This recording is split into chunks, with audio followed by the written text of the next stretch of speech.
काय ग जानू, काय झालं? इतकी अस्वस्थ काय आहेस? जी मला ना खूप टेन्शन आलंय ग. म्हणजे मला ना खूप असं वियर्ड ऑड असं काहीतरी वाटतंय. कसलं टेन्शन आलंय? अजी खूप मोठा प्रॉब्लेम झालाय. तुला सांगते, त्या जयंतचं सत्य सगळ्यांसमोर आणण्यासाठी मी घरभर कॅमेरे लावले होते आणि तो माझ्याशी जे काही चुकीचं वागलाय ना ते सगळं रेकॉर्ड झालं होतं आणि ते फुटेज मी एका पेनड्राईव्ह मध्ये ट्रान्सफर केलं होतं. पण माझ्या चुकीमुळे ते पेनड्राईव्ह जयंतकडे गेलंय. जयंत ते पेनड्राईव्ह बँगलोरला घेऊन गेलाय. आता त्या पेनड्राईव्ह मधलं फुटेज त्याने बघितलं असेल नसेल काय माहिती. मला ना काहीही सुचत नाहीये. विचार करून करून माझं डोकं दुखायला लागलंय आता. जानू, तुला जयंतची भीती वाटते? अजिबात नाही आजी, मी त्या जयंतला अजिबात घाबरत नाही. पण ना मला स्वतःचाच राग येतोय. आजी अगं, इतक्या कष्टाने मी त्याच्या विरोधात पुरावे गोळा केले होते आणि आता पुन्हा ते त्याच्याच हाती लागलेत. आता तो ते नष्ट करणार आणि त्याला हे सुद्धा कळणार की माझी मेमरी परत आली आहे आणि मी त्याच्या विरोधात पुरावे गोळा करते. आजी अगं, मला त्या जयंतला कन्फ्रंट करायचं होतं. त्याचं खरं रूप घरच्यांसमोर आणायचं होतं. पण आता कशाचाच काहीच उपयोग नाहीये. आजी, जयंत सारखा माणूस ना सहजासहजी खऱ्याचं खोटं आणि खोट्याचं खरं करू शकतो. आती झालीये माझ्या प्लॅनची. अगं जानू, देवाच्या मनात जयंतला काहीतरी वेगळी शिक्षा व्हावी असं वाटत असेल. कसली वेगळी शिक्षा आजी? सांग ना मला, कसली वेगळी शिक्षा? तुला सांगते आजी, त्या जयंत बरोबर त्याच्या त्या घरामध्ये एक एक मिनिट मी कशी जगतीये ना हे माझं मला माहिती. हा देव कधीच माझी बाजू का घेत नाही? हे बघ, मी आजही तुला तेच सांगते की तू आत्ता ह्या क्षणाला त्याला सोड आणि इथे येऊन राहा. लक्ष्मी आणि श्रीनिवासला सगळं सांगून टाक. मी आहे तुझ्यासोबत. नाही आजी, घ्यायची आहे ना देवाला माझी परीक्षा, मग घेऊ देत. पण मी हार मानणार नाही आजी. जर का मी जयंतचं सगळं सत्य आत्ता आईबाबांना सांगितलं तर ते माझ्या बाजूने उभे राहतील. पण त्या जयंतच्या विरोधात आपल्याकडे एकही पुरावा नाहीये आणि त्यामुळे तो खूप सहजासहजी सुटेल. पण इतक्या सहजासहजी मला त्याला सुटू द्यायचं नाहीये. त्याने केलेल्या प्रत्येक पापाची शिक्षा मला त्याला भोगायला लावायची आणि हे मी करून दाखवणारच.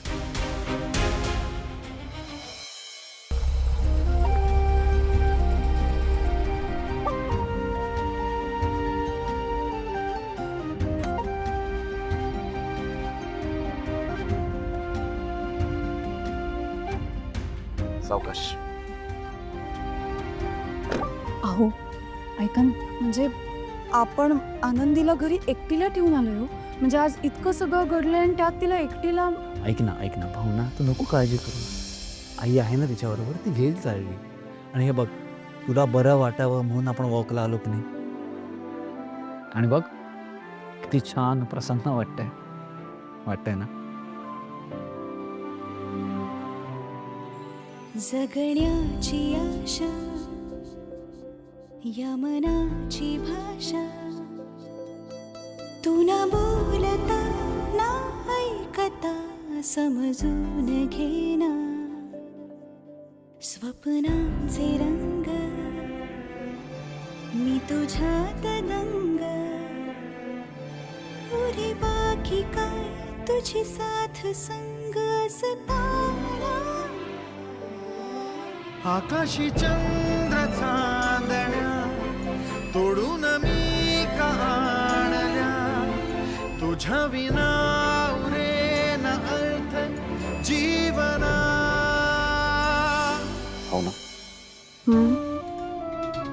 माहित नाही, म्हणजे कितीही ठरवलं ना की या विषयावरती बोलायचं नाही, डोक्यातून तो विचार जातच नाही.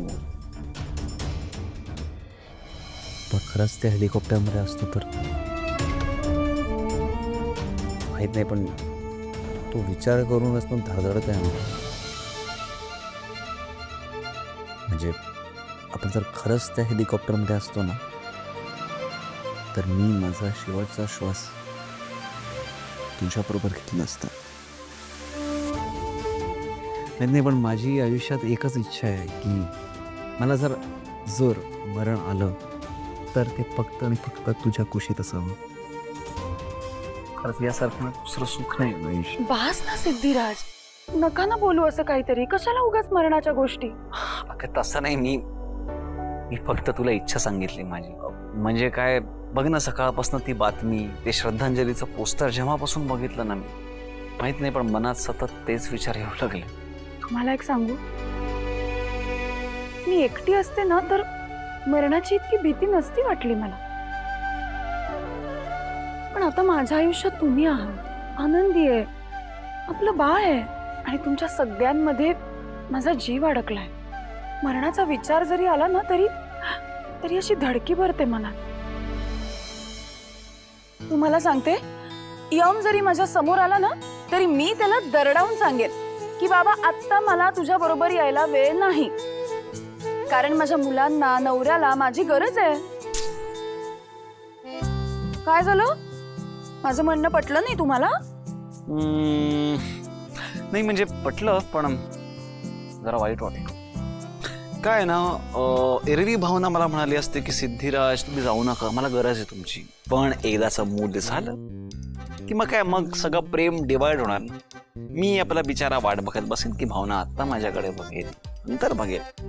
पण भावना काय, भावना मॅडम हेच म्हणणार की थांबा सिद्धिराज, अहो आनंदीचा होमवर्क करू दे, थांबा सिद्धिराज, अहो मुलाचं डायपर बदलू दे, थांबा सिद्धिराज, आनंदीचा डबा भरायचा आहे, थांबा सिद्धिराज, अहो मुलाचं आपलं आंघोळ घालायची मुलाला.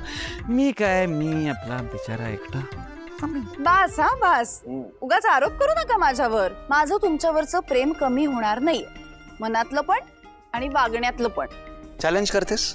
म्हणजे कसं आहे ना, युजली लग्न झाल्यानंतर, स्पेशली मुलं बाळा वगैरे झाल्यानंतर बायकोचं नवऱ्यावरचं प्रेम कमी होतं.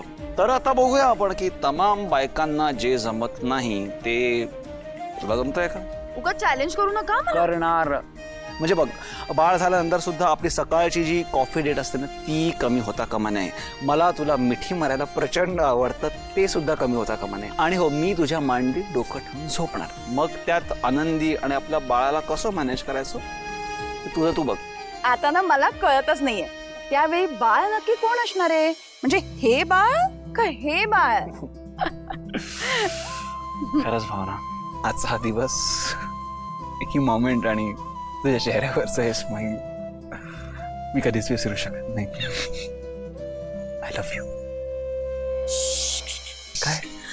अहो, असं म्हणतात 4-5व्या महिन्यापासून ना बाळाला सगळं ऐकायला यायला लागतं, त्याला सगळं कळतं. त्याच्यासमोर हे असं बोलणार? झालं परत चाल. नाही हो, मी तुमची गंमत करत होते. मला आवडतं तुम्हाला त्रास द्यायला. तर माहितीच आहे मला. I love you.